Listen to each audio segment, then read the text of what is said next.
Back When is sponsored by WWII, the National Trust's photo printing partner. Every image captures a story. WWII support means the National Trust can protect our nation's memories by caring for and sharing our vast collection of historic photographs. Through our work together, we're uncovering precious and previously unseen images for everyone to enjoy. Discover our work snapshotting 200 years of history. Search online for WWII, that's CEWE, and the National Trust. In front of us there on the skyline is the medieval castle of Dover, and it was said to be the key to England. At the start of the Second World War, Britain is ill-prepared to fight. Uncovered history shows just how close it was to being invaded by the Germans. How did Dover's Fan Bay Battery artillery defences and tunnels help protect Britain from disaster and change the course of history? Have you ever imagined being a fly on the wall of history? Join me for an inside view of the stories of people, places, and moments that made us. I'm historian James Grasby. Lean in for a tale from time back when. Today, we are journeying back to the tense days of World War II, to the rediscovery and restoration of the Fan Bay Battery, a crucial part of the coastal defences of Britain. Along the way, we will delve into the lives of the personnel who served here, explore the extraordinary engineering of the site, and understand why preserving this history is so important. This is the remarkable story of Dover's Fan Bay Battery.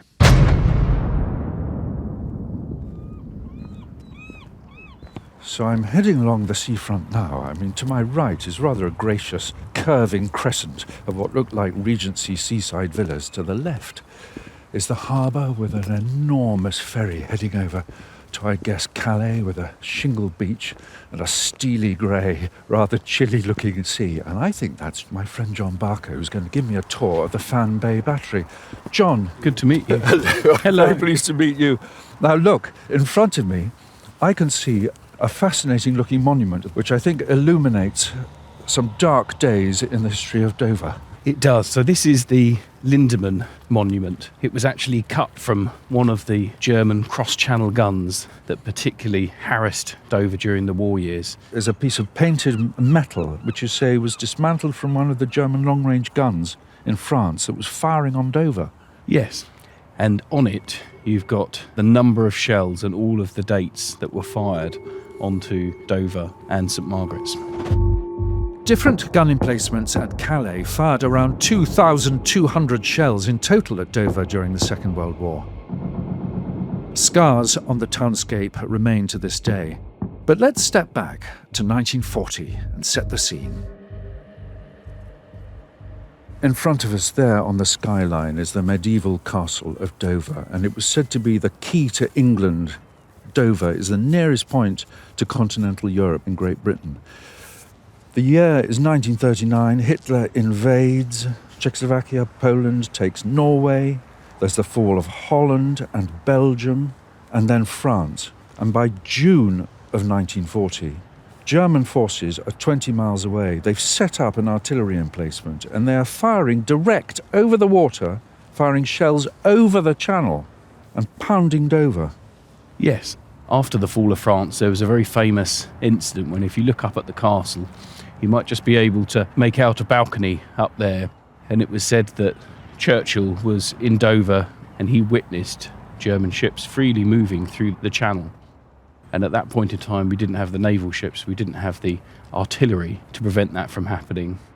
So he writes this typically Churchillian memo to all the Joint Chiefs of Staff saying we must fight for the command of the Dover Straits. So he instructs the formation of technologically advanced, very heavy artillery on the Dover Cliffs.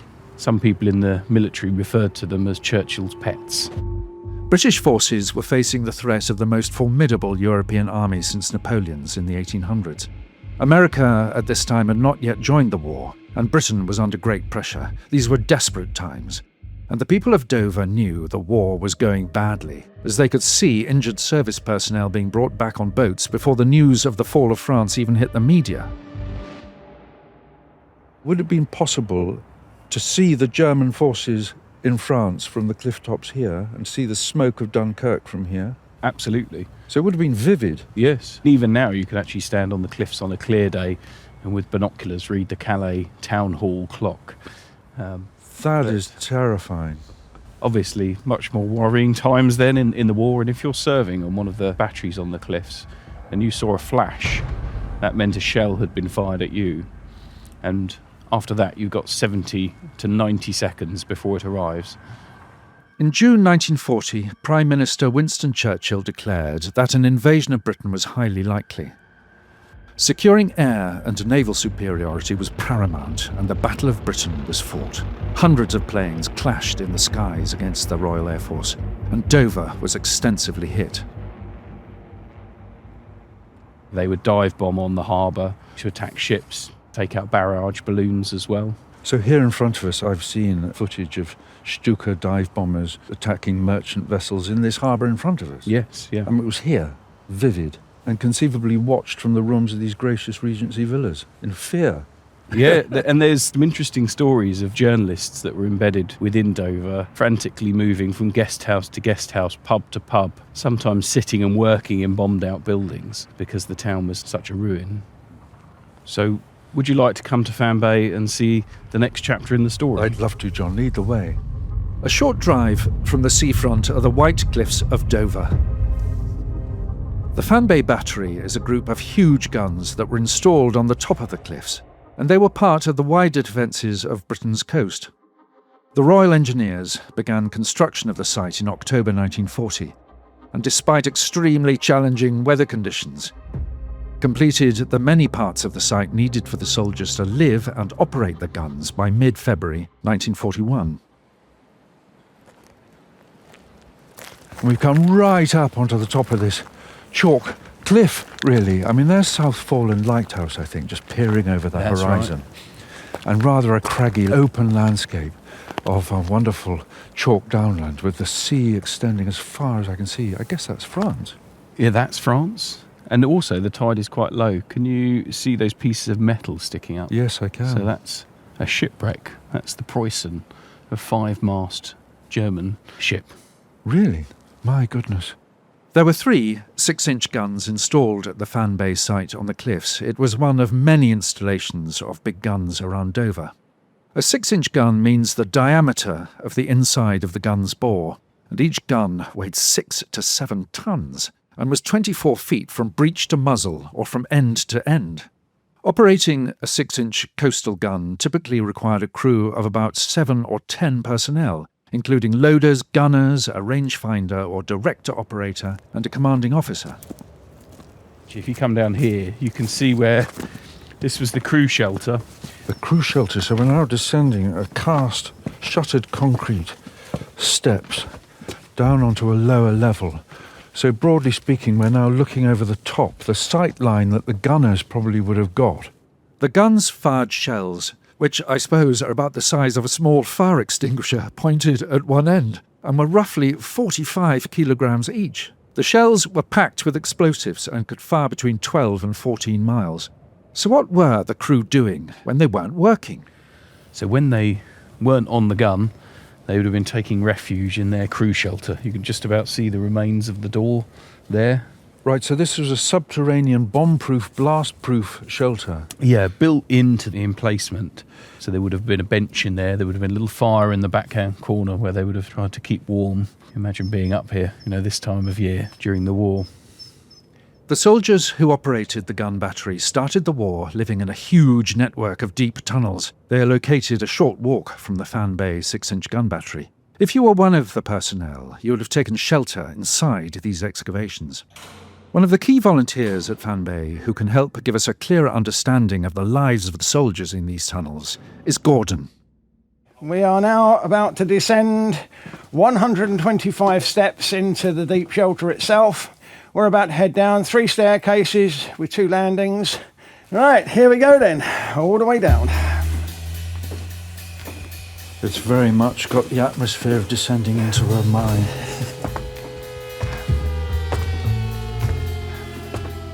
You've now done the 2 longest staircases. You're now coming up to the 3rd one, which will bring us to the point 23 metres inside the White Cliffs of Dover. The troops, when they moved down here in March of 1941, these tunnels would have been completely open.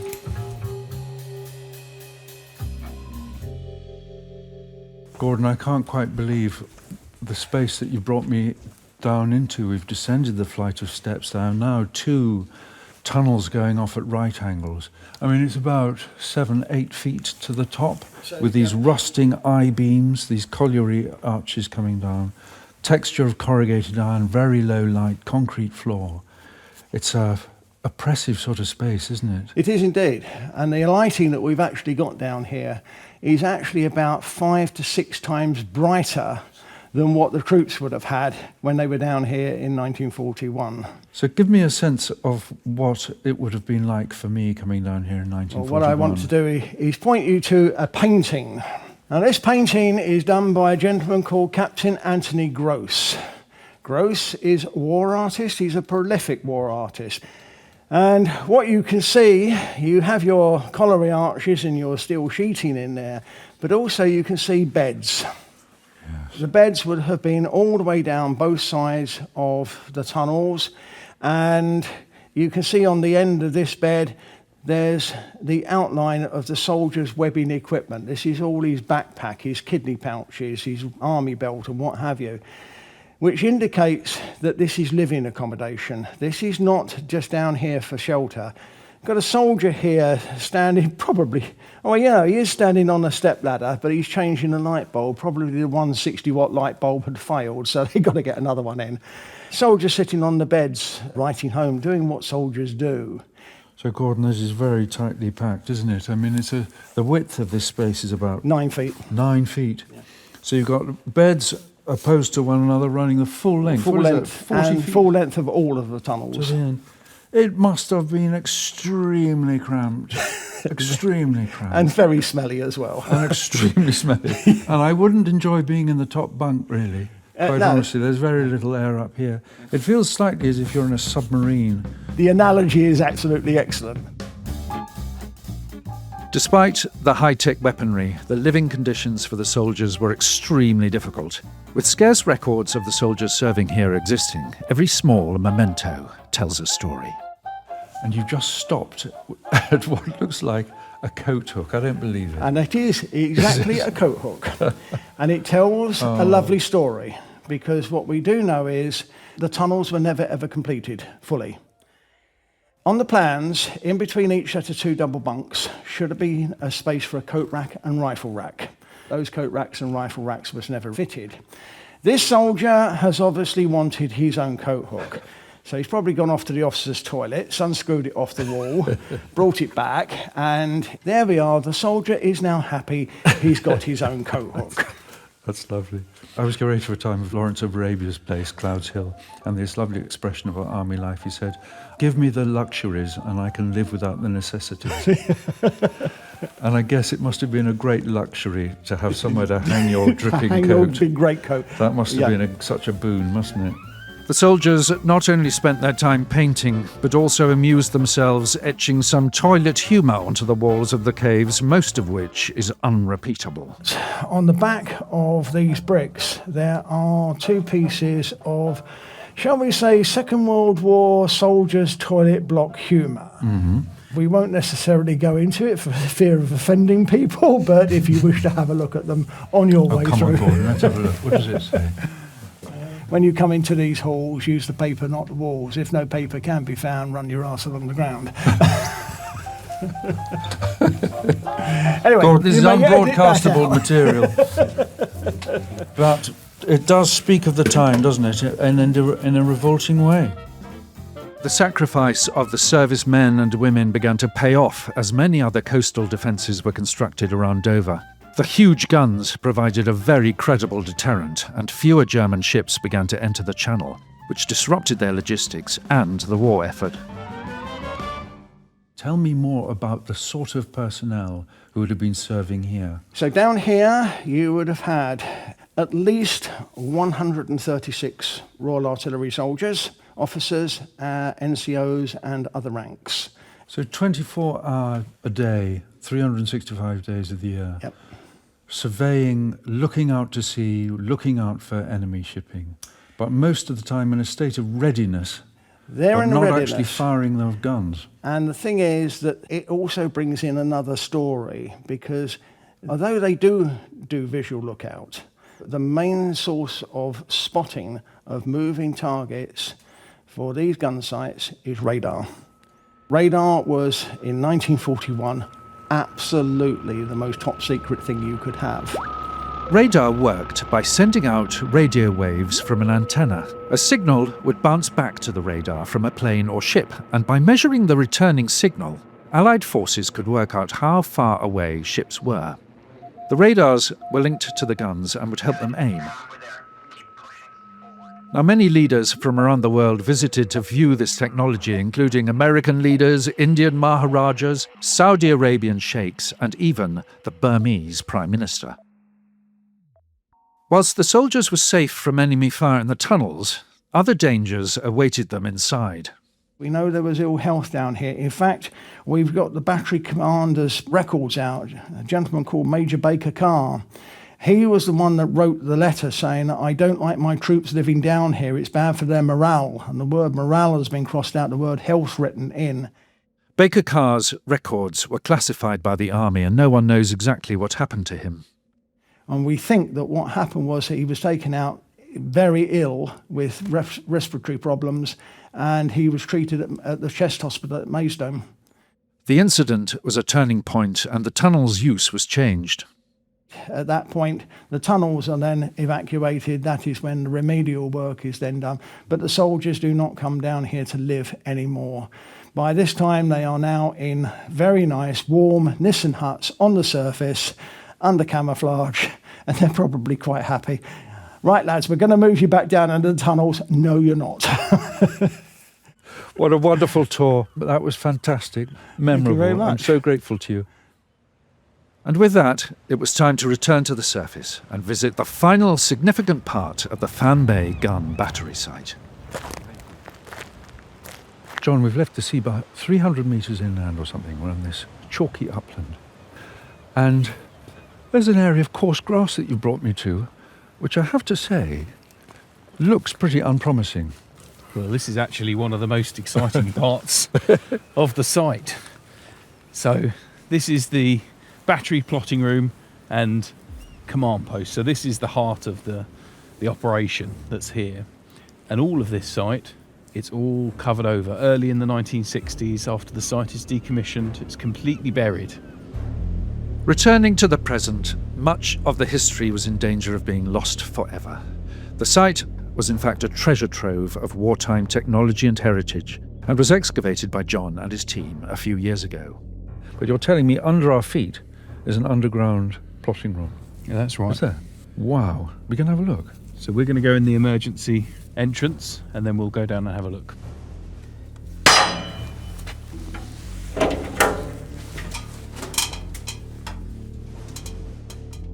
After descending into the plotting room, it is clear that it is a Second World War heritage site that is similar to the discoveries in Bletchley Park. It is the only surviving plotting room, largely untouched since the Second World War, and a time capsule. Wow, that is astonishing. Imagine how exciting it was the first time that we came in here. We'd excavated the deep shelter and we'd been wondering for some years whether this structure still remained, because we knew that it was very, very important. And we had this dig where all of a sudden we find the hatch cover and it's intact. So it's this real sort of Tutankhamun moment. That is staggering. That is staggering. I can't believe what I'm looking at, John. I mean, the space that we've walked into, it has the sort of air of those who know the South Bank and that sort of brutalist post-war architecture. It's all shuttered concrete. There's no sense of giving any consideration to how it looked. It's just entirely practical. It's brutal, isn't it? And pretty claustrophobic. Here you get a little bit of paint, I guess, that sort of wartime green, with a little strip of colour here. Now we go back to 1941. The officer responsible for the whole of the site was named Captain Lionel Strange. He was a remarkable man whose ascent through the ranks was rapid. He was only 23 years old when commanding the site, and photos of him meeting Winston Churchill are displayed in the Fan Bay tunnels.